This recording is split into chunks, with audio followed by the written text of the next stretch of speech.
श्री स्वस्थानी व्रतकथा अध्याय 25 देखि 31 सम्म। अध्याय 25। अतः पञ्चविंशो अध्याय। नवराज ब्राह्मण भोजन उपाख्यान। कुमारजी आज्ञा गर्नुहुन्छ हे अगस्त्य मुनि। त्यसपछि डोलेहरूले भने हे महारानी, त्यहाँ स्वर्गका अप्सराहरूलाई श्री स्वस्थानी परमेश्वरीको व्रत गर्न लागेका देखेर उनैका संसर्गमा हामी पनि पूजा गर्न लाग्दा केही विलम्ब भयो, क्षमा गर्नुहोला। हजुरलाई पनि स्वस्थानी परमेश्वरीको प्रसाद ल्याएका छौँ, लिनुहोस्। तिनका यस्ता कुरा सुनि चन्द्रावती क्रोधित भई राता आँखा पारेर दारा किटी नागले झैँ निश्वास फेरि सुस्केर हाली मत्ता हात्ती रिसाए चाहिँ ठुलो स्वरले गर्जेर, हे पापिष्ट डोलेहरू हो, मलाई यस्तो जङ्गलमा एक्लै छाडी व्रत गर्न लाग्यौ? के सेवकको धर्म यही हो? त्यस व्रतले तिमीहरूलाई खान के दिन्छ? मैले त स्वस्थानी भनेको नाम पनि सुनेकी छैन। कहाँकी देवी हो त्यो? के नाप्न सक्छ त्यसले? तिमीहरूले मलाई हेला गरेर नटेरेको हो। वनमा भयौ र पो, नत्र तिमीहरूलाई म अवश्य मार्ने थिएँ। म कहिले पुगु भनेर हतपताई आए कि मलाई तिमीहरूले विलम्ब गरिदियौ। अपराधीमा पनि ठुलो अपराधी तिमीहरू जस्ता व्यक्तिलाई नै भन्दछन्। यति भन्दै बानर उफ्रे चाहिँ उफ्री डोलेका हातबाट श्री स्वस्थानी परमेश्वरीको प्रसाद खोसेर थुथु गरी थुकी खुट्टाले कुल्चेर फालिदिन्। फेरि पनि यसै गरौला कि चाँडै लैजाओ भनिन्। तब बिचारा डोलेहरू डराए, केही बोल्न नसकी आँसुका धारा बगाउँदै मनले श्री स्वस्थानी परमेश्वरीलाई सम्झी चुपचाप डोली बोकेर हिँडे। लावण्य देशको नजिकै साली नामकी नदी थिइन्। त्यहाँ पुगेर आधा नदी तरेपछि श्री स्वस्थानी परमेश्वरीको निन्दा गरेकी हुनाले अकस्मात चाँदनी टाँगे झैँ मेघ उठेर मुसलधारे पानी पर्यो अनि ठुलो हुरी आयो र पुल भाँचियो। हुरीको बेगले चन्द्रावती साली नदीमा डोलीबाट खसिन्। डोलेहरू श्री स्वस्थानी परमेश्वरीको व्रतको प्रभावले पन्छी रूप भई कैलाशमा गएर आनन्दले रहे। हे अगस्त्य मुनि, त्यसपछि चन्द्रावती ब्राह्मणी महापातकी भएर जलभित्र पडिरहिन्। जुन दिन चन्द्रावती साली नदीमा खसी थिइन् त्यसै दिनदेखि साली नदी बगिनन् स्थिर भइरहन्। माझीहरूले देखेर यो के आश्चर्य भयो, यस नदीमा ग्रह आएर बस्यो कि वा कहीँ कुनै यज्ञमा उत्पात हुन लाग्यो र यस्तो भयो। यो कुरो राजालाई सुनाऊ भनी नवराज राजा कहाँ गई बिन्ती गरे, हे महाराज, साली नदी बगिरहेकी छैनन्, स्थिर भएकी छन्। यस्तो भएको हामीले आजसम्म सुनेका पनि थिएनौँ, तर आज प्रत्यक्ष देखियो। आश्चर्य भयो, विचार गरिबक्सियोस्। माझीहरूको यस्ता कुरा सुनेर नवराज राजाले मन्त्रीलाई डाकी सारा कुरा बताई प्रजाहरू समेत भई साली नदीमा गएर माझीहरूलाई जलभित्र केही छ कि जाल हालेर हेर भनी हराए। माझीले जाल हालेर हेर्दा चन्द्रावती जालमा अल्झेर पानीको बाहिर आइन्। तर ती कस्ती भएकी थिइन् भने शरीरमा कुष्ठी भएर हात पाउ छरेकी, चेत हराएकी, हिलोले छोपी मुडो जस्तै भइरहेकी हुनाले यो के वस्तु हो भन्ने ठम्याउन नसकेर नदीको किनारमा मिल्काएर हे महाराज, हामीले केही पनि पाउन सकेनौँ भनी बिन्ती गरे। अनि नवराजले हे गण्डकी गङ्गे, तिमी किन स्थिर भइरहेकी छौ? मैले बुझ्न सकिनँ। मदेखि प्रसन्न हौ भनेर नवरत्न पारो सहित गाईको दुधले अर्घ्य दिए। राजाले अर्घ्य दिनासाथ साली नदी बग्न थालिन्। त्यो देखेर आश्चर्य मान्दै प्रजासहित नवराज राजा दरबार फर्के। त्यसपछि चन्द्रावती ब्राह्मणी कस्ती भइरहन् भने छेडमा मूर्छा, छेडमा चेष्टा, छेडमा भोक प्यास आदिका अनेक कष्ट पाई मुडो झैँ साली नदीको तटमा रहिन्। एक दिन साह्रै भोक लाग्यो र खाने वस्तु केही नपाउँदा माटो खान्छु भनेर हातमा लिइन्। त्यो त ढुङ्गा पो भयो। ढुङ्गा पनि खान खोज्दा त्यो हाड भयो। हाड पनि खान खोज्दा खरानी भयो र खरानी पनि खान खोज्दा ठुलो हुरी आएर उडाइलग्यो। श्री स्वस्थानी परमेश्वरीको निन्दा गरेकी हुनाले शीत ताप भोक प्यासबाट अनेक दुःख खपिरहन्। त्यसपछि अग्निपुरका कपिल नामका दुई भाइ ब्राह्मणहरू नवराज राजाको 1 वर्ष निमन्त्रणामा जान भनी त्यतैबाट आए। तिनलाई देखेर चन्द्रावतीले तिमीहरू को हौ, कहाँ जान लागेका भनेर सोधिन्। तिनले भने हामी कपिल नामका ब्राह्मण हौँ, लावण्य देशका नवराज राजाको ब्राह्मण भोजनको निमन्त्रणामा जान लागेका हौँ। चन्द्रावतीले भनिन्, हे ब्राह्मणो, मैले कति दिनदेखि केही पनि खान पाएकी छैन। तिमीहरू भोजनमा जाने भए मलाई पनि केही मागेर ल्याइदिए पुण्य होला। म असहाय अनाथमाथि दया गर। तब ती ब्राह्मणहरूले भने, हे पापिनी, अहिले हामी यसै हुन्छ भन्न सक्दैनौँ, किनभने राजाको महलमा के कसो हुन्छ भन्न सकिन्न। फेरि हामी ब्राह्मणले ल्याउन हुने वस्तु दिए त ल्याउँला, ल्याउन नहुने वस्तु दिए भने कसो गर्ने होला। अतः त आशा गरेर भरोसामा नबसेस्। यति भनेर ती दुवै भाइ लाभान्य देश गए। नवराज राजाले डाकेका सबै ब्राह्मणलाई यथेष्ट भोजन गराई दक्षिणा दिए। सबैजना राजालाई आशीर्वाद दिए प्रसन्न भएर आफ्ना घर फर्के। ती अग्निपुरका कपिल ब्राह्मण अघिका कुरा सम्झेर यसै जाउँ भने त्यो पापिनी आश गरिरहेकी होली। मागौँ भने कसरी मागौँ, लोभी भन्दछन् कि भनेर केही भन्न नसकी भोजन गरेको स्थानमा कहिले जाने कहिले आउने गर्न लागे। तिनको त्यस्तो चाला गोमा राजमाताले झ्यालबाट देखेर भण्डारीलाई भनिन्, हे भण्डारी हो, ती दुवै ब्राह्मणले खाना पाएनन् कि सन्तुष्ट भएनन् र हो, किन घुम्दैछन् सोध। अनि भण्डारीले तिनको नगिचै गएर सोधे, हे ब्राह्मण हो, तिमीहरूले खाना पाएनौ कि तृप्त भएनौ?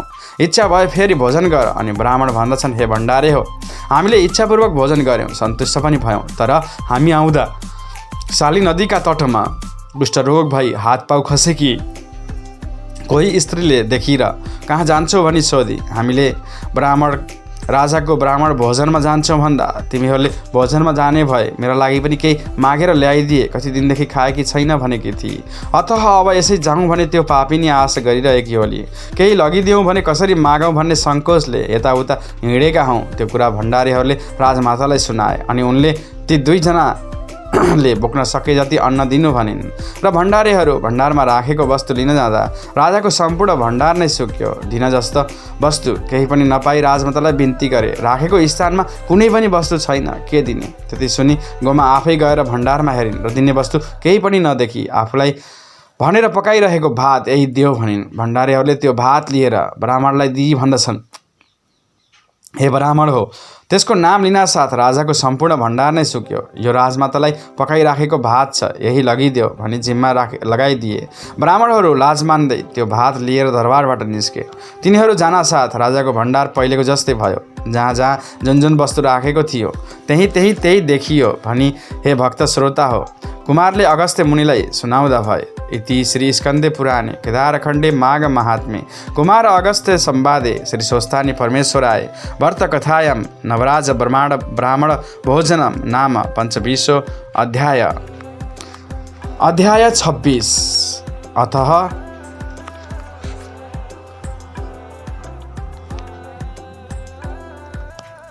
26 अध्याय। चन्द्रावती व्रत उपाख्यान। कुमारजी आज्ञा गर्नुहुन्छ, हे अगस्त्य मुनि। त्यसपछि ती ब्राह्मणहरू भात लिएर चन्द्रावती भएको स्थानमा पुगे।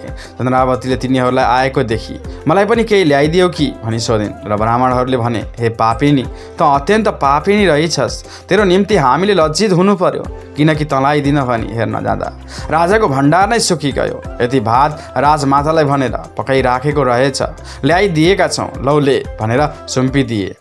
त्यो भात पाउन साथ चन्द्रावती भोकले व्याकुल भएकी हुनाले तत्काल खान तयार भइन्। अनि ती ब्राह्मणहरूले भने, हे पापिनी, यस्तो अवस्थामा परेर पनि तँलाई धर्मको चेष्टा रहेनछ, मुख धोएर खा। तेरो अवस्था देखेर हामीलाई दया लाग्यो, तँलाई उपदेश दिन्छौँ, सुन। निरञ्जन निराकार रूप श्री स्वस्थानी परमेश्वरीको व्रत गर, त्यही व्रतको प्रभावले तेरो उद्धार हुनेछ भनी उनीहरू गए। अनि चन्द्रावती बडो कष्टले 4 हात पाउ टेकी मुख धुन भनी साली नदीमा जाँदा साली नदीको जल सुक्दै गयो र चन्द्रावती रोई कराई माथि आएर मुख नधोएरै खान्छु भनी भात हातमा लिनासाथ खरानी भयो। त्यो खरानी पनि खाउँ भन्दा ठुलो बतासा आई उडाएर लग्यो। अनि चन्द्रावती काटेको वृक्ष ढले झैँ भूमिमा परी मूर्छा भइन्। फेरि चेता आयो र मैले कस्तो अपराध गरेछु भनी अनेक थरीका विषाद गरी दुःखका सिन्धुमा डुबिरहेकी थिइन्। त्यसको केही दिनपछि पौष शुक्ल पूर्णिमा आयो र स्वस्थानी परमेश्वरीको व्रत आरम्भ गर्न स्वर्गका अप्सराहरू साली नदीमा स्नान गर्न आए। स्नान गरिसकी सूर्यनारायणलाई अर्घ दिई बालुवाको शिवलिङ्ग बनाई महादेवको पूजा गर्न लाग्दा चन्द्रावतीले देखिन् र उनीहरूको नगिच गएर भनिन्, तपाईहरू देवता हो कि मनुष्य हो? म पापिनी कहीँ चल्न सक्दिनँ, कसैले केही दिँदैनन्, खान पाउँदिनँ, मलाई अन्नदान दिनुहोस्। म के पापले यस्ती भएँ, मेरो कसरी उद्धार होला? यति चन्द्रावतीले भनेको सुनि अप्सरा भन्छन्, हे पापिनी, हामी स्वर्गका अप्सरा हौँ। आज पौष शुक्ल पूर्णिमा हो। श्री स्वस्थानी परमेश्वरीको व्रत प्रारम्भ गर्न यहाँ स्नान गर्न आयौँ। तेरो अवस्था देखेर हामीलाई दया लाग्यो, त पनि यही व्रत गर, सम्पूर्ण पाप नाश भएर उद्धार होला। यति सुनि चन्द्रावती मनमनै विचार गर्दछिन्, मैले अरू त केही पाप गरेकी थिइनँ। डोलेहरूले स्वस्थानी परमेश्वरीको प्रसाद भनी ल्याइदिएको प्रसादलाई मैले अहङ्कारले थुथु गरेर थुकेर खुट्टाले दलिमली पारी फालिदिएकी थिएँ। मलाई अवश्य त्यही पाप लाग्यो। यहाँ आइपुगेपछि नदी तर्न लाग्दा डोलीबाट लडेथे। ठिक हो, कपिल ब्राह्मणले पनि स्वस्थानी परमेश्वरीको व्रत गर भन्ने उपदेश दिएका थिए। आज अप्सराहरूले पनि त्यस्तै भने। श्री स्वस्थानी परमेश्वरी भनेकी ठुली रहेछन्, मनुष्यहरू अभिमानले नासिँदा रहेछन्। मैले पनि अहङ्कार गर्दा यस अवस्थामा प्राप्त भएँ। अब म पनि स्वस्थानी परमेश्वरीको व्रत गर्दछु। यस्तो निश्चय गरेर अप्सराहरूसित प्रार्थना गरिन्, हे अप्सरा हो, श्री स्वस्थानी परमेश्वरीको व्रत विधि के हो, के गर्नुपर्दछ, यो सबै आज्ञा होस्। यति चन्द्रावतीले भनेको सुनि अप्सरा भन्दछन्, हे पापिनी, आजदेखि हात खुट्टाका नङ काटी स्नान गरी पवित्र भएर एक भक्त रहे, एक चित्त गरी महिना दिनसम्म नित्य मध्याह्न कालमा श्री महादेवको पूजा गर्नु, सकेसम्म श्री स्वस्थानी परमेश्वरीको कथा भन्नु वा सुन्नु, नसके पनि मनले उनीलाई सम्झिरहनु। हे पापिनी, यसमा अन्यथा नमानेस्। यति गरिसकेपछि तेरा सम्पूर्ण पाप नाश होलान्। अब हामीहरू जान्छौँ भनी अप्सराहरू स्वर्गमा गए। त्यसपछि चन्द्रावतीले अप्सराहरूको उपदेश अनुसार साली नदीमा स्नान गरी एक भक्तले रही एक चित्त गरी श्री स्वस्थानी परमेश्वरीलाई मनले सम्झिरहन्। श्री स्वस्थानी परमेश्वरीको व्रतको प्रभावले चन्द्रावतीको पाप घट्दै गयो, शरीरको कुष्ठ रोग पनि निको हुँदै गयो र शरीर दिव्य भएर आयो। महिना दिन पुरा भयो। माघ शुक्ल पूर्णिमाको दिन समस्त सामग्री तयार पारी अप्सराहरू स्वस्थानी परमेश्वरीको पूजा गर्न फेरि साली नदीमा स्नान गर्न आए। चन्द्रावतीले तिनलाई देखिन् र उनको नजिकै गई। हे अप्सरा हो, तपाईँहरूको आज्ञाले पौष शुक्ल पूर्णिमादेखि नित्य स्नान गरेर एक भक्त रही नित्य मध्याह्न कालमा श्री महादेवको पूजा गर्दछु। अब व्रत पूर्ण गर्न सामग्री केही पनि छैन, कसो गरौँ भनिन्। र अप्सराहरू भन्दछन्, हे पापिनी, केही पनि छैन भने साली नदीबाट बालुवा ल्याई सामग्री तुल्याई हामीहरूको संसर्गमा पूजा गर। यति भनी सकेपछि चन्द्रावतीले हस भनी साली नदीको बालुवा ल्याई सामग्री तुल्याइन्। श्री स्वस्थानी परमेश्वरीको व्रतको प्रभावले चन्द्रावतीले तुल्याएको अर्थात् मनले जिताएको बालुवाका सामग्रीहरू सिद्ध भए, तयार भए। त्यो देखेर चन्द्रावती मनमा आनन्द मानी धन्य धन्य श्री स्वस्थानी परमेश्वरी भन्दै पूजा आराधना गर्न थालिन्। व्रतका प्रभावले चन्द्रावतीको पाप रोग निको भई अघि भन्दा पनि दिव्य देह भयो। त्यो देखेर मनमा आनन्द मान्दै धन्य श्री स्वस्थानी परमेश्वरी पनि बारम्बार प्रणाम गर्दै भइन्। इति श्री स्कन्दे पुराणे केदारखण्डे माघ महात्म्ये कुमार अगस्त्य संवादे श्री स्वस्थानी परमेश्वराय व्रत कथायां चन्द्रावती व्रतकृतं नाम षड्विंशो अध्याय। श्री स्वस्थानी व्रत कथा अध्याय 27 अतः सप्तविंशो अध्याय। चन्द्रावती सो वृत्तान्त उपाख्यान।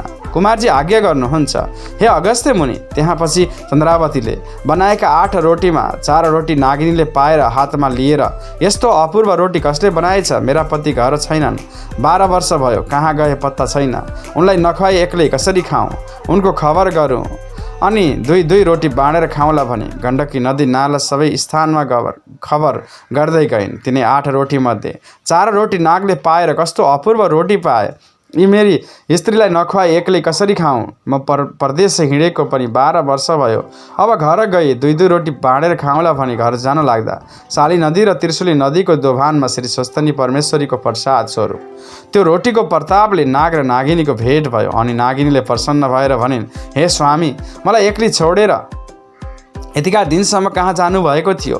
मेरो भाग्यले आज तपाईँको दर्शन पाएँ। कसैले बगाएको यो 4 रोटी भेटाएँ, त्यो तपाईँलाई नखुवाईको एक्लै कसरी खाऊँ? 2-2 बाँडेर खाउँला भनी गण्डकी नदी नाला सबैतिर खोज्दै हिँडेकी हुँ। बल्ल सन्तोष भयो, लौ खानुहोस् भनी आफूसित ल्याएको 4 रोटीमा 2 रोटी दिन्। अनि नाग भन्दछन्, हे स्त्री, त्यस्तै 4 रोटी मैले पनि पाएको छु, तिमीलाई नखुवाई एक्लै कसरी खुवाऊँ?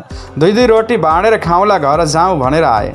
तिम्रो मुख देखेर सन्तोष भयो, लौ खाऊ भनेर आफूले पाएका 4 रोटी मध्ये 2 रोटी दिए। दुवै स्त्री पुरुषले ती रोटी खाइसकेर नागिनी नागका काखमा बसेर आनन्दले रहे। तब नाग भन्दछन्, हे स्त्री, 12 वर्षसम्म हामीहरूको भेट नभएको यसै रोटीको प्रभावले भेट भयो। जसले यी रोटी बनायो त्यसको भोलिकै दिनमा इच्छा सिद्धि होस्, लक्ष्मी प्राप्त हुन्, शत्रु नाश हुन् भनेर आशिष दिए। त्यसपछि लावण्य देशका मानिसहरू शाली नदीमा स्नान गर्न जाँदा त्यस्ता किसिमले बसेकी चन्द्रावतीलाई देखेर सोधे, तिमी देवकन्या, विद्याधर कन्या अथवा स्वर्गकी अप्सरा रम्बा तिलोत्तमा को हौ? यहाँ एक्लै किन बसेकी? यति लोकहरूले भनेको सुनि चन्द्रावती भन्दछन्, हे लोक, म देवकन्या वा स्वर्गकी अप्सरा होइन, म वरुणापुरकी अग्निस्वामीकी छोरी चन्द्रावती हुँ। गोमा ब्राह्मणकी पुत्र नवराजकी पत्नी हुँ। हिजो स्वर्गका अप्सराहरू यहाँ आए, श्री स्वस्थानी परमेश्वरीको व्रत गरेर स्वर्ग गए। मैले पनि उनकै संसर्गमा श्री स्वस्थानी परमेश्वरीको व्रत गरेर राति जागरामा गरेँ भनिन्। र लावण्य देशका लोकहरूले आश्चर्य मानेर गोमा ब्राह्मणकी पुत्र नवराज त हाम्रा देशका राजा भएका छन्, यो कुरा के कसो हो? राजालाई भन्नुपर्दछ भन्ने सल्लाह गरी नवराज राजा कहाँ गई। हे महाराज भनी चन्द्रावतीले भनेका सारा कुरा बताए। ती शाली नदी तटमा बसिरहेकी छिन्, हुन् कि होइनन् विचार गरिबक्सियोस्। यति लोकले भनेको सुनि नवराज राजाले आफ्नी पत्नी चन्द्रावतीलाई सम्झे अनि हे लोक हो, तिमीहरूले उचित कुरा भन्यौ। चन्द्रावती मेरी पत्नी हो। राज्यको कार्यभारले उसलाई बिर्सिरहेको थिएँ। अब तिमीहरू सबैजना गई डाकेर बोलाओ भनेर उत्तम वस्त्र अलङ्कार पठाइदिए। अनि मन्त्रीहरूलाई डाकेर भने, हे मन्त्री हो, मेरी स्त्री चन्द्रावती शाली नदीका तीरमा आएर बसेकी रहेछ। अहिले लावण्य देशका लोकहरू नाना वस्त्र अलङ्कार पहिरी नाच गीत वाद्य गरेर लिन जाउन्। छिट्टै पठाऊ, म पनि परसम्म लिन आउँला। हात्ती, घोडा, रथ, पैदल सेना आदि तयार गर भनी आज्ञा दिए। मन्त्रीले हुन्छ भनी पुरा सहरमा झ्याली पिटाई सारा प्रजाहरूलाई पछि लगाई। आफू पनि गए। सबै चन्द्रावती कहाँ पुगेर प्रणाम गरी, हे महारानी, नवराज राजाले हजुरलाई लिन पठाउनु भएको, हामीहरू आयौँ। यो पालकी र वस्त्राभूषण ल्याएका छौँ, पहिरेर छिटो जाउँ भने। तब चन्द्रावतीले आफ्ना पति नवराजलाई सम्झेर, हे स्वस्थानी परमेश्वरी, मेरा पति नवराजसित चाँडै भेट होस् भनेर हिजो व्रत पूर्ण गरे। आजै भेट हुन लाग्यो। हे ईश्वरी, हजुरलाई कोटि कोटि नमस्कार। म पापिनी नाम भए पनि दुःखका सिन्धुमा डुबिरहेकीलाई कष्टबाट पार गर्नुभयो। हे लोकेश्वरी, हजुरलाई कोटि कोटि नमस्कार। हे भगवती, हजुरको कृपाले ब्रह्माले 14 भुवन सृष्टि गरे, यस्तै हजुरलाई कोटि कोटि नमस्कार। अनि समस्त प्रजाहरू समेत भई चन्द्रावती वस्त्र अलङ्कार पहिली पालकीमा बसी लावण्य देश गइन्। नगर बाहिर पुगेपछि लावण्य देशका स्त्रीहरूले थाहा पाए। हतपत गरेर कसैले पाकिसकेको भात छोडेर निस्के, कसैले खाँदा खाँदै नधोइ निस्के, कसैले छोराछोरी रुवाउँदै निस्के। अगाडि पुग्न भने पहिले दुगुर्दा कसैका हात कसैका खुट्टा भाँचिए। यसरी नवराज राजाले चन्द्रावतीलाई अनेक मङ्गल यात्रा गर्दै दरबारमा लैजाँदा भए।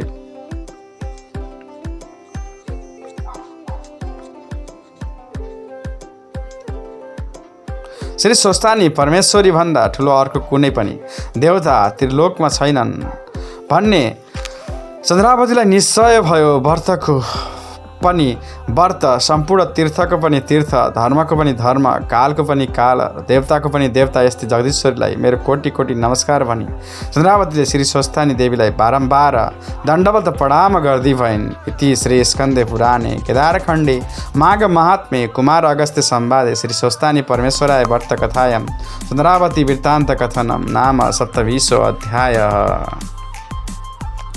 अध्याय 28 अतः 28 अध्याय गोमा पूर्व वृत्तान्त उपाख्यान। कुमारजी आज्ञा गर्नुहुन्छ, हे अगस्त्य मुनि, ध्यानपूर्वक सुन। चन्द्रावती पुत्र वधुले आफ्नो कष्ट र त्यसबाट उद्धार भएको सारा वृत्तान्त वर्णन गरेको सुनि मनमनै अत्यन्त प्रसन्न भएकी गोमा ब्राह्मणले, हे स्वस्थानी जगदीश्वरी भनी हृदयले सम्झँदै अञ्जलीले जोरी भन्न लागिन्, हे चन्द्रावती बुहारी, तिमी धन्य रहेछौ। त्यस्तो दुर्दशामा परेर पनि जगदीश्वरी श्री स्वस्थानीको भक्ति गर्न सक्ने तिमी धन्य रहेछौ। अब म पनि आफूले दुःख पाएको र उनी ईश्वरीको करुणाले यस अवस्थामा आइपुगेको यथार्थ वर्णन गर्छु। सुन, तिम्रो पति नवराज आफ्ना पिताको खोजी गर्न हिँडेपछि तिमी पनि माइत गयो। घरमा एक्लै हुनाले अर्काको ढिकी जातो गरेर धागो काती अनेक दुःख सहेर दिन बिताइरहेकी थिएँ। संयोगले एक दिन सप्तऋषि आएर मैले दुःख पाएको जानी ठुलो करुणा गरेर मलाई सम्पूर्ण श्री स्वस्थानी माताको व्रत विधिको बारेमा बताइदिए अनि मैले पनि सोही अनुसार व्रत विधि प्रारम्भ गरेँ र व्रतको प्रभावले गर्दा मेरो छोरो नवराज पनि घर आइपुग्यो।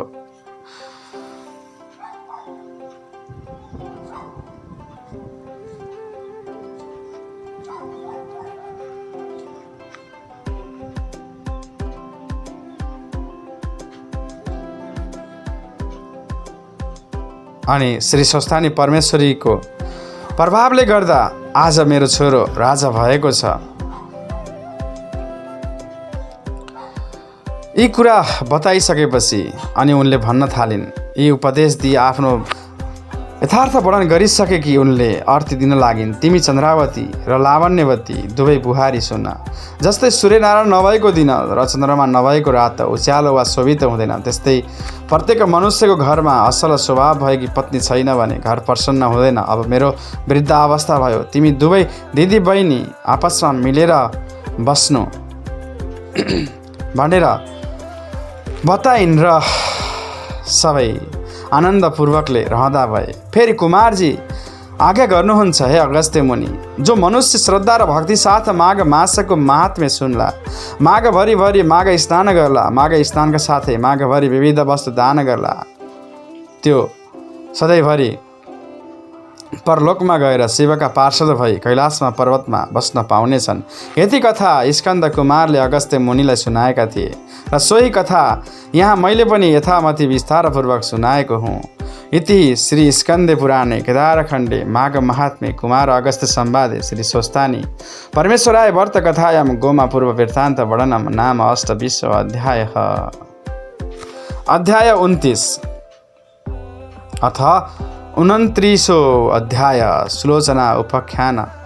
तब अगस्त्य मुनिले विनयपूर्वक फेरि स्कन्द कुमारलाई सोध्नुभयो, हे स्कन्द कुमार, तपाईँका मुखा र बिन्दुबाट सृष्टिको सारा क्रम र विष्णुका छलले महादेवसित विवाह भएकी दक्ष प्रजापति छोरी उमाको पवित्र चरित्र तथा दक्ष प्रजापतिकै यज्ञकुण्डमा हामफली प्राण त्यागपछि हिमालयकी पुत्री भई जन्म लिएकी पार्वतीले स्वर्गमा श्री स्वस्थानी भगवतीको व्रत पूजा गरेर फेरि शिवजीले नै पति पाएकी अनि पार्वतीकै आज्ञाले पाताल पुगेर अश्वत्थामा ऋषिले प्रचार गरेको श्री स्वस्थानी देवीको व्रत पूजाका प्रभावले ती दुखिनी नागिनीहरू आफ्नो मनोरथ पुरा भई असङ्ख्य सम्पत्ति पाइ रमाएको सबै कुराहरू मैले सुन्ने पाएँ। र अब भने श्री स्वस्थानी व्रत पूजाको बारेमा यसका बारेमा 2-3वटा अझै कथाहरू सुन्न चाहन्छु। त्यस्ता जन पनि कोही छन् भने कृपा गरेर तिनको बारेमा बताइ बक्सियोस् भनी स्कन्द कुमार आज्ञा गर्नुहुन्छ। हे अगस्त्य मुनि, गोमाका बाद चित्रवन नामको विचित्रको नगरमा बस्ने धर्मपरायण बाल विधवा सुलोचना नामकी नारीले ब्रह्माको गण्ड स्थलबाट अर्थात् हिमालयबाट निस्की पहाडका गिरी गहरा कन्दरा हुँदै गङ्गासित मिल्न दक्षिणतिर हानिँदै बगेकी गण्डकी यानी शाली नदी तथा महिषासुर उसको गर्दनमा समातेर लातका लात गोद्दा पृथ्वीमा भ्वाङ परेर निस्केकी देवकी अर्थात् देवकी नदी अनि यज्ञकुण्डमा फाल हाली उमाले प्राण त्यागेको सुन्दा दक्ष प्रजापतिका उपर एकाएक उठेको महाक्रोधको झोकमा महादेवले आफ्नो त्रिशूल पृथ्वीमा ग्वाम्म रोप्दा पाल परी पृथ्वीबाट निस्केकी त्रिशूली नदी सबै आफ्नो बाटो हुँदै बग्दै आएर एकै ठाउँमा मिलेकी त्रिवेणी अर्थात् तिनै छोल्टो भएकी पवित्र पानीले मिलेर अति पवित्र भएको त्यो 3 नदीको दोभान र नारायणको असाध्य प्रिय स्थल बनेको नारायण भगवानले नै सबैभन्दा पहिले आफैले त्यस सङ्गममा नुहाई त्यहाँ माघभरि मकर स्नान गर्नेलाई मरेपछि सरासर वैकुण्ठ पुर्याउने आफ्नो नारायणी शक्ति त्यहीँ घुसाएकोले त्यहीँदेखि संयुक्त रूपमा नारायणी नदी नाम पाएको ठाउँ देवघाट यानि देवघट्ट अर्थात् सामान्य मनुष्यले मकर राशिभरि सूर्य रहेको दिनमा प्रयागको त्रिवेणीले त्रिकाल स्नान गरेर स्वर्गको बास पाए चाहिँ देवताहरूले वैकुण्ठको बास प्राप्तका लागि मकरभरि नित्य नुहाउने गरेको अनि अप्सराहरूले पौष शुक्ल पूर्णिमादेखि माघ शुक्ल पूर्णिमासम्म नित्य आई नुहाउने गरेको त्यस्तो देवघाटको छेउछाउमा कुटी बनाई धुनी जगाई योगिनीको रूपमा बसी पद्मासन कसी अघि ध्रुवले झैँ ओम नमो भगवते वासुदेवाय यो मन्त्र निरन्तर जप गर्दै सूर्यको तेजमा मात्रै मन टक्क अडाई दुष्कर्त दुश्चिन्ता दुष्तृष्टा दुर्व्यवहार बेफाक गफडा सारा त्यागी 12 महिना त्यस त्रिवेणीमा तिर्काले नुहाई प्रत्येक वर्षको पौष शुक्ल पूर्णिमादेखि विधिपूर्वक माघ शुक्ल पूर्णिमासम्म उहिले गोमाले जस्तै नियमपूर्वक व्रत गरी माघ शुक्ल पूर्णिमाका दिन श्री स्वस्थानीको विधिपूर्वक पूजा गरी 60 वर्षमा 60वटा स्वस्थानी व्रत पूजा भए। ध्यानपूर्वक चित्त लगाएर सुन र म तिमीलाई आज त्यही मध्ये केही रोचक कथाहरू सुनाउँछु। हे अगस्त्य मुनि, पुनर्जन्म हुन्छ भन्ने कुरामा पूर्ण विश्वास नभइकन धर्म कर्म गर्नमा सही श्रद्धा रहँदैन। तसर्थ तिमी पनि पुनर्जन्म हुने कारणहरू सुन। सद्गुण रजोगुण तमोगुण मिलेका सूर्य किरण रहने आकाशमा सत्वगुण प्रधान रहेको समयलाई सत्य युग अनि रजोगुण प्रधान भएको युगलाई त्रेता युग र रज र तम मिलेर प्रधान भएको युगलाई द्वापर युग, तमोगुण मात्र प्रधान भएको युगलाई कलियुग भनिन्छ। सत्व भनेको असल हो, रज भनेको उद्दण्ड हो, कली भनेको महालण्ठ हो। उक्त चारै युगको समूहलाई चौघडी भन्दछन्। यस्ता 72 चौघडीको आधा कल्प या ब्रह्माको एक दिन हुन्छ अनि त्यति नै समय ब्रह्माको रात पनि हुन्छ। यी दुवैलाई मिलाउँदा एक कल्प हुन्छ। त्यो आधा कल्पमा एक अङ्कमा सामु 19वटा शून्य कर्मैले 1300तिर लेख्दा त्यो एकको स्थानीय मान जति हुन्छ त्यति वर्ष हुन्छ। हे अगस्त्य मुनि, यस्ता कल्प कति बिते कति गनेर साध्य छैन। प्रलय हुनुभन्दा पहिलेका चौघडीहरू पनि कति बिते कति साध्य नै छैन भनेर उनी भन्दै गए। हे अगस्त्य मुनि, उता पृथ्वी डुबेको बेलामा जलचर चाहिँ असङ्ख्य बढेर समुद्रमा अटाइ नटाइ हुन्छन्। अघि पृथ्वीले खोक्रिएकी अवस्थामा विष्णुलाई आर्त पुकार गरे चाहिँ अब समुद्रले जलचरको भार थाम्न नसकुन्न प्रभु भन्दै आर्त पुकार गर्न थाल्छन्। अनि विष्णुले आफ्नो बराज शक्ति प्रयोग गरी पृथ्वी माथिको पानी हटाइदिएपछि थुप्रै जलचरहरू त्यहाँ मरि छ्याडी कुहिएर त्यसमा बडे किरा पर्छन्। त्यही क्षणानमा शिर समुद्र सय विष्णुको अर्थात् समुद्रको जलमा रहने शक्तिको काने गुजी भनिन्छ। त्यही देब्रे कानको यानि उत्तरी गोलार्धको काने गुजीबाट उब्जेको बडे मानको किरालाई मधु दानवर अनि दाहिने कानको दक्षिणी गोलार्धको काने गुजीलाई कैटभ दानव भन्छन्। यसका बारेमा कुमारजी आज्ञा गर्दै जानुहुन्छ।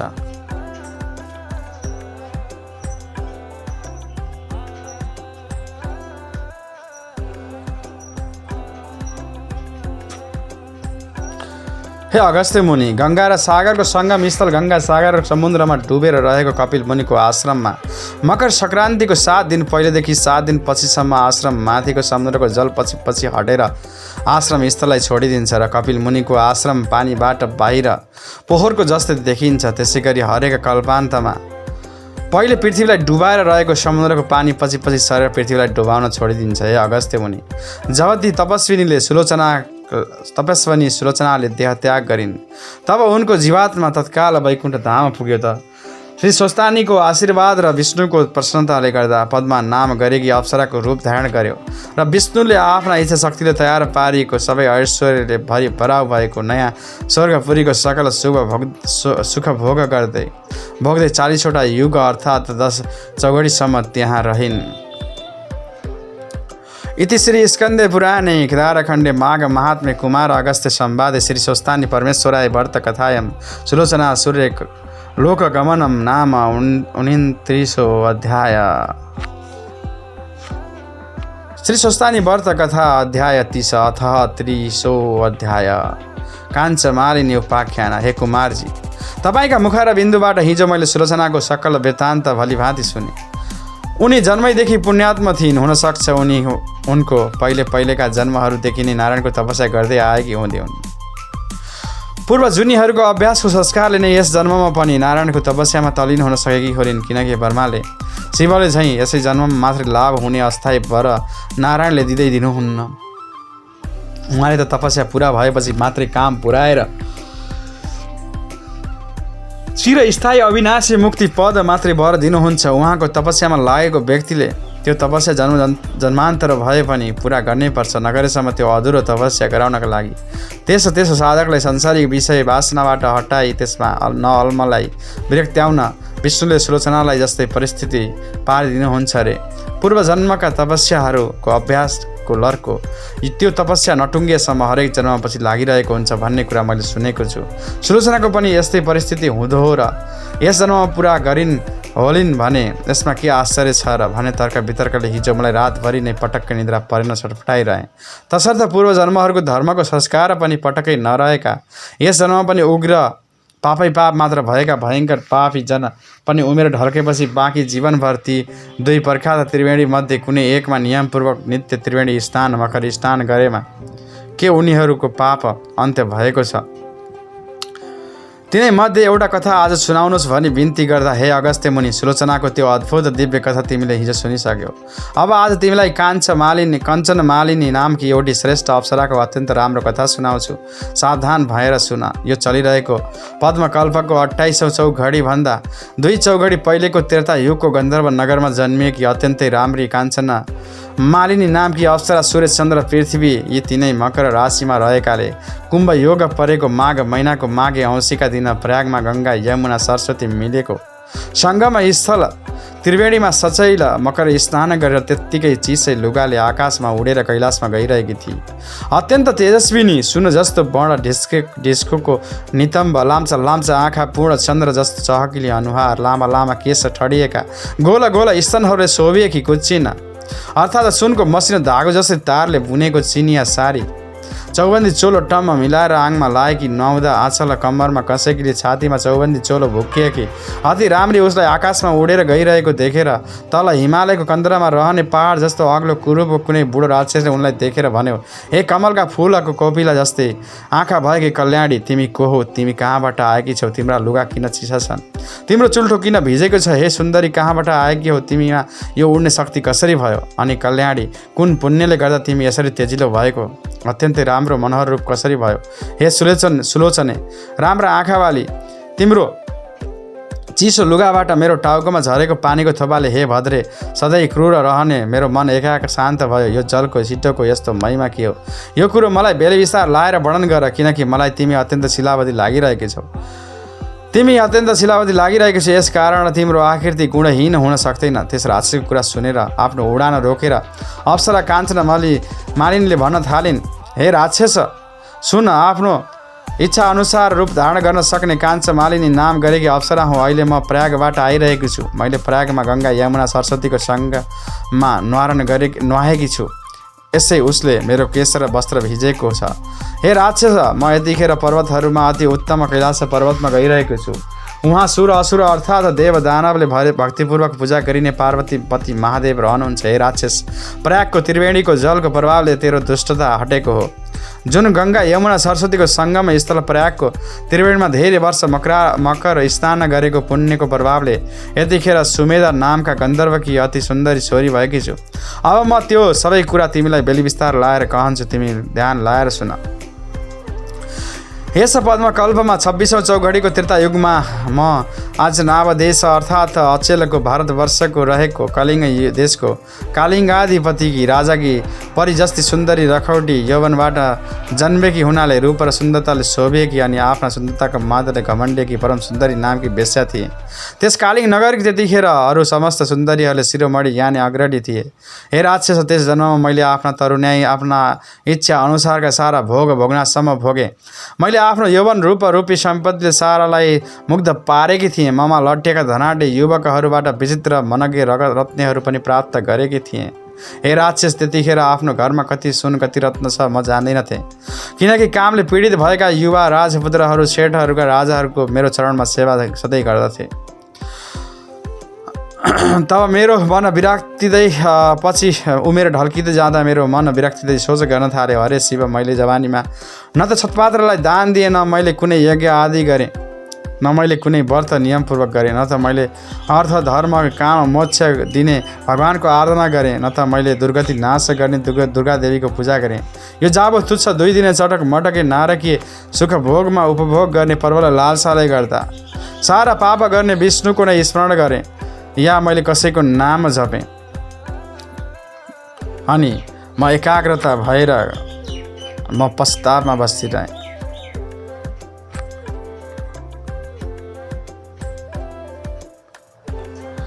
अनि सधैँ पञ्चायनको पूजा गर्न लाउने, सधैँ सूर्य उत्तरायण हुँदा 108 मिनट दिन वर्ष र सुमेरमा पुगी 2-4 दिन उसलाई परिक्रमा गरी सूर्य दक्षिणायन हुँदा 108 मिनट दिनमा घट्दछ भन्ने स्मृति बोधका लागि 108 दानाको रुद्राक्षको वा अरू कुनै मालाको गायत्री जप गर्न लाउने काम चाहिँ गर्न थालेँ। हे राक्षस, मैले उनी ब्राह्मणलाई श्रद्धा भक्तिका साथ उनका पाउ फल फूल दक्षिणा चढाएर निकै भेर ढोगे। उनको इसारा देखाएर अनुमति दिएका आसन दुवै घुँडा मारेर बसी हात जोड्दै गहभरि आँसु डुबाउँदै मेरा सारा पाप कर्मको वृत्तान्त सुनाएर आफ्नो पस्ता रूपी तडपन सुनाए। अनि ती ब्राह्मणले भने, हे सुन्दरी, तिम्रा सबै निषिद्ध घृणित आचरणहरूलाई म भलिभाँति जान्दछु। मैले भनेको कुरो झट्टै गर। अब तिमी तुरुन्त प्रजापति वर्माको क्षेत्रमा प्रयागमा जाऊ। वहाँ गएर त्यहाँ तिमी गङ्गा यमुना सरस्वती नदीको सङ्गम त्रिवेणीमा नुहाउने गर। विशेष गरेर मकर राशिमा सूर्य रहेको बेला त्रिकाल स्नान गर। त्यसै स्नानको पुण्यका फलले तिम्रो सबै पाप नाश हुन्छ, किनकि जसले तिम्रो पाप नाश होस् त्यस्तो अर्को उपाय म देख्दिनँ। तीर्थमा गर्ने गरेको स्नानलाई ऋषिहरूले ठुलो प्रायश्चित ठान्दछन्। त्यसपछि म उनीले भने अनुसार त्यहाँबाट गएर मैले मकर स्नान गरेँ।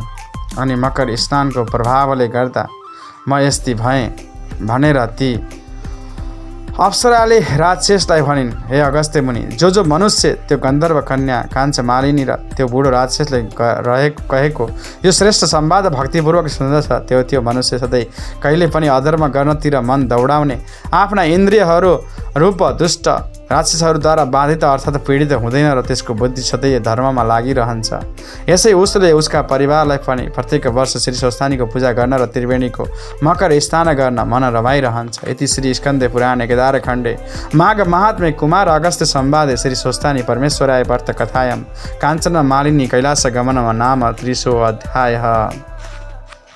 श्री स्वस्थानी व्रत कथा अध्याय 31 अर्थात् अन्तिम अध्याय अथ 31 अध्याय पवित्र उपाख्यान। अगस्त्य मुनि सोध्नुहुन्छ, हे कुमारजी, गोमालाई त स्वयं शिवको पार्वतीको सप्त ऋषिको कृपा थियो र स्वस्थानीको व्रतलाई निमित्त मात्र तुल्याएर तिनलाई उनैले राजमाता बनाएको हुनसक्छ। सुलोचनाको पूर्व जन्मको अधुरो तपस्या थियो होला र यस जन्ममा पुरा गरेर सूर्यलोकमा चिरस्थायी बास पाइन् होलिन्। काञ्च मालिनीको कथा मात्र श्रोताहरूले सुन्न पाए। उसको पुण्य फलबाट उसलाई प्राप्त भएको उसको अवस्थालाई राक्षस बाहेक कुनै अरू जनताले प्रत्यक्ष देख्न पाएनन्। तसर्थ अब यस्तो कथा सुनाइ बक्सियोस् जसले कुनै देवताको अनुग्रह नपाइकन पूर्व जन्मको अधुरो तपस्याले नधक्काइकन मरेपछि मात्रै पुण्य फल नपाइकन सच्चरित्रतापूर्वक दुखी जीवन बिताइरहेका बेलामा कसैको उपदेशको भरमा स्वस्थानीको व्रत पूजा र त्रिवेणीको मकर स्नान गरेर मात्र त्यस पुण्यका प्रभावले तुरुन्तै यस लोकमा मकर स्नानको र स्वस्थानीको उद्यापन पूजा गर्दा गर्दै त्यसै ठाउँमा सबका सामु सबैले देख्ने गरी औला दौला सम्पत्ति पाएर यसै लोकमा गर्नसम्म सुख शैल गरेको कोही छन् कि छैनन्? छन् भने यस्ताको कुनै एउटा कथा सुनाइ बक्सियोस्। अनि कुमारजी आज्ञा गर्नुहुन्छ, हे अगस्त्य मुनि, आज म प्रयागको त्रिवेणीको मकर स्नान साथै स्वस्थानीको व्रत पूजा मकरमा गरिने पञ्चरात्र व्रतको विषयमा उहिले यसै कल्पको 27औं चौघडीको तेस्रो युगमा दोस्रो चरणमा काम्पिल्य नगरमा घटेको र मैले पनि मुनिहरूका मुखबाट सुनेको यो अति राम्रो कथा तिमीलाई सुनाउँछु। ध्यानपूर्वक सुन। अघि कुनै समयमा त्यस काम्पिल्य नगरमा सुमेधा नाम गरेका धर्मात्मा विद्वान ब्राह्मण थिए अनि पतिव्रता धर्ममा रहने तिनकी पवित्र नाम गरेकी पत्नी थिइन्। पूर्व जन्मका कुनै दुष्कर्मको प्रभावले गर्दा ती बाहुन यस जन्ममा धन धान्यले रहित भएका गरिब थिए। धेरै मानिसहरूसित माग्दा पनि केही भिक्षा पाउनथे। न त कतै त्यस्तो खानेकुरा पाउँथे, न त कतै राम्रो वस्त्र नै पाउँथे। रूप र यौवनले मनमोहक रूप भएकी उसकी पतिलाई उनकी व्रता पत्नी पवित्र सधैँ तन्मयले सेवा गर्थे।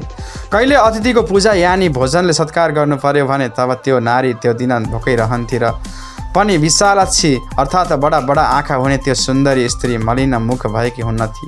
त्यस्तै अति सुन्दर दाँतवाली यानी हँसिली अनि आफ्नो शरीरलाई सुकाउँदै अर्थात् दुब्लाउँदै गएकी तथापि पतिलाई कहिले पनि घरमा खाना छैन भनी नझिझ्याउने आफ्नी पत्नीलाई देखेपछि एक दिन ती सुमेधा ब्राह्मणले आफ्नी भार्याको आफूमा भएको प्रेम बन्धनकन आफ्नो चित्तमा विचारेर अनि ती ब्राह्मणले आफ्नो भाग्यलाई धिक्कार्दै ती आफ्नी प्रिय भाषिणी पत्नीलाई भने, हे सुन्दरी, म के गरौँ, के काम गरौँ, केही गर्दा पनि मैले धन पाउन सकिनँ। ठुला ठुला भव्य भव्य बेस मान्छेसँग पनि माग्दछु, तर पनि मलाई केही धन दिँदैनन्। हे सुन्दरी, म के गरौँ, कहाँ जाउँ, तिमी नै मलाई केही उपाय भन। हे प्रिय, बिना धनले त गृहस्थ चल्दैन। अब तिमी मलाई धन कमाउनका निम्ति परदेश जानका लागि आज्ञा देऊ। धन कमाउनका लागि म परदेश जान्छु। त्यस देशमा पनि जो होनहार हुनु छ उही नै मिल्दछ, तर उद्यम त गर्नै पर्छ। उद्यम नगरिकन कुनै पनि कामको सिद्धि हुँदैन।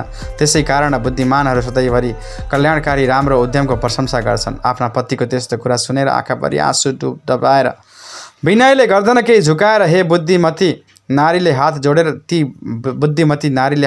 भनिन्, तपाईँ भन्दा जानकार यता कोही छैन। तपाईँले नै आज्ञा दिएको हुनाले अर्थात् सोधिएको हुनाले म अहिले यहाँ बोलिरहेकी छु। हमेसै आपत्तिमा परेका पनि हितैषी मनुष्यहरूले हितकै कुरा बोल्दछन्। यस पृथ्वी तलमा जहाँ जहाँ गए पनि पहिले दान गरेको नै मिल्दछ। दान नगरिकन त सुनको मेरो पर्वतमा गए पनि केही पाइन्न।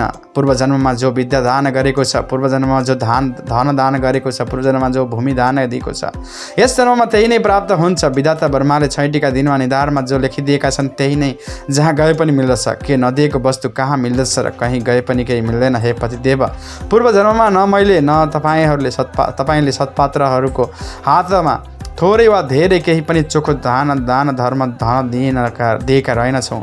किनकि यो देशमा यानि यस ठाउँमा अर्को ठाउँमा जहाँ गए पनि सबै ठाउँमा पहिले दिएको नै पाइन्छ। विश्वेश अर्थात् विश्वका पालक ईश्वरले अन्न मात्र अर्थात् खाना मात्र दान नगरेको भए पनि कुनै प्रकारले दिन्छ यानि पुर्याउँछ। त्यसकारण हे पति, तपाईँले पनि मैले पनि यहीँ नै बस्नुपर्छ। हे महामान्य स्वामी, तपाईँ नगइकन म एक क्षण पनि बस्न सक्दिनँ। न आमा, न बुबा, न दाजु, न भाइ, न सासु, न ससुरा, कोही पनि छैनन् मेरा बन्धु बान्धव। म कसरी यहाँ बसुँ? त्यसकारण यहीँ रहेर जो मिलेको छ खाइ पिई सन्तोषपूर्वक विहार गर्नुहोस्। तपाईँको भाग्य अनुसार प्राप्त यहीँ भइहाल्छ। पत्नीको त्यस्तो कुरा सुनेर ती विद्वान व्यक्ति त्यहीँ नै रहे, कतै गएनन्। यत्तिकैमा रहँदा बस्दा कुनै दिन मुनिहरूमा श्रेष्ठ कौडिन्य मुनि घुम्दै फिर्दै टुप्लुक्क आए। ती ऋषिलाई आएको देखेर अत्यन्त खुसी भएका ती ब्राह्मणहरूमा श्रेष्ठ सुमेधले पत्नीसहित झराकझुरुक उठेर शिर झुकाएर बारम्बार नमस्कार ढोक गर्दा भए, म धन्य रहेछु, भाग्य मानिरहेछु, कृपा गरिएको कृतार्थ छु। आज मेरो जीवन सफल भयो। अहोभाग्यले प्रभु देखिनु भयो, तपाईँको दर्शन पाए भनी मुनीश्वर कौडिन्यलाई ती सुमदाले भने। अनि उनलाई सुन्दर आसनमा बसालेर कौडिन्य ब्राह्मणले अर्घ्य आदिले पूजा गरे।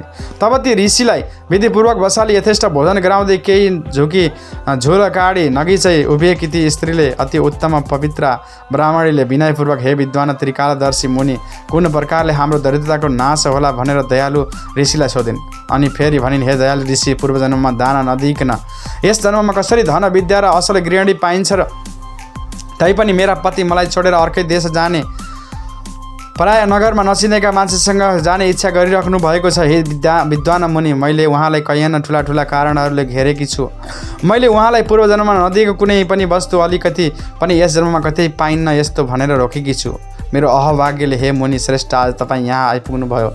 जो सकेको सेवा सत्कार गर्न पाएँ। तपाईँको कृपा भयो भने दरिद्रता त चाँडै नाश हुनेछ। यस कुरामा मलाई कति पनि संशय छैन। हे ऋषिवर, कुन उपायले मेरो दरिद्रता निश्चय नाश हुन्छ? हे कृपाको सागर मुनीश्वर, यस बारेमा व्रत तीर्थ तपस्या अनुष्ठान नियम जे गर्नुपर्ने हो मलाई बताइ बक्सियोस् भन्ने यस्तो ती सुशीला सती साध्वीले कहेको कुरा सुनेर मुनिश्रेष्ठ कौडिन्य मनमनै केही बेर घोरिएर विचार गरी सारा पाप समूहलाई शान्त पार्ने, समस्त दुःख दरिद्रतालाई लगार्ने उपाय बताउन लागे। हे पवित्र मन भएकी पवित्र देवी, यसका लागि तिमीले 3 वर्षसम्म समयमा पूर्वक नियम पालना गर्नुपर्छ भनी प्रयागराजको त्रिवेणीको र त्यस त्रिवेणीमा गरेको माघ स्नानको महिमा उनलाई सुनाउन थाल्नुभयो।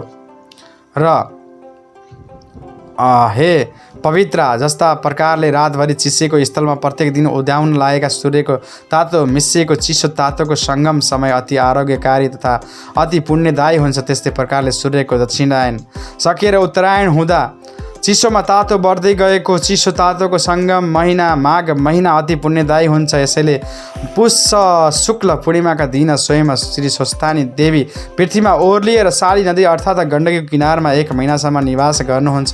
त्यही मौका छोपेर स्वर्गका अप्सराहरू शिला नदीमा आएर नुहाएर स्वस्थानी देवीको पूजा गर्न आउने गर्छन् र त्यही बेलामा तिमीले पनि व्रत गर्नु भनेर विधिहरू सबै कुराहरू चाहिँ उनले बताइदिए र त्यही अनुसार ती पवित्राले मकर राशिमा सूर्य भएको माघ महिनामा उनले स्नान गरिन् र सम्पूर्ण विधिपूर्वक व्रत गर्न थालिन् र यसरी माघ महिनामा श्री स्वस्थानीको व्रत गरेको हुनाले उनका सबै दुःखहरू हटेर गए, दुःख हट्दै घट्दै गए।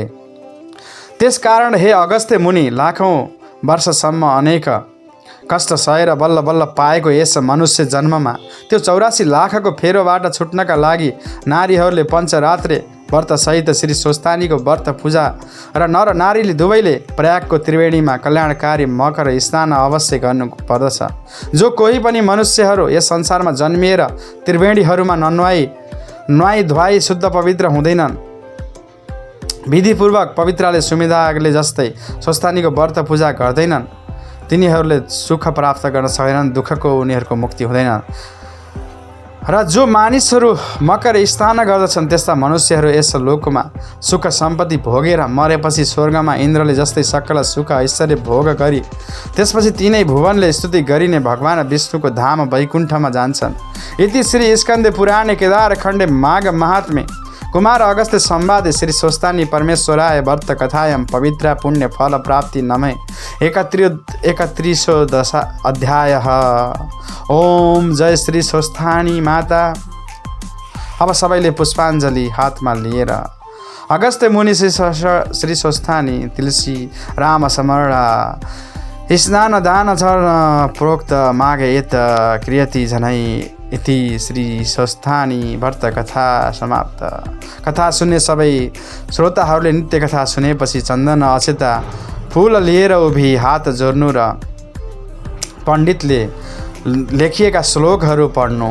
उपनयतु मङ्गलम वो सकल जगन्मङ्गलायम श्रीमान दिनकर किरण निबोधित नमनलिन दलिन वेक्षण कृष्ण काले वर्षतु पर्जन्य पृथिवी शास्यशालिनी देशोऽयं क्षोभरहितो ब्रह्माण्डं सन्तु निर्भयम् अपुत्रां पुत्रीणां सन्तु पुत्रीण सन्तु पुत्रीण निर्धनां सदनां सन्तु जीवन्तं शारदास्तं तत्रैव गङ्गां यमुना च तत्र गोदावरी सिन्धु सरस्वती च तीर्थानि सर्वाणि वसन्ति तत्र यत्र च्युतोद्धार कथा प्रसङ्गं या कुन्देस्तु दार आरधवला या शुभ्रवस्त्रारविता या वीणा वरदण्ड मण्डितकरा या श्वेत पद्मासना या वर्मा च्युतशङ्कर प्रभृति भीर्ते वै सदा वन्दिता श्यामं पातु सरस्वती भगवतीनि शेषजाड्यादवः कायेन वचा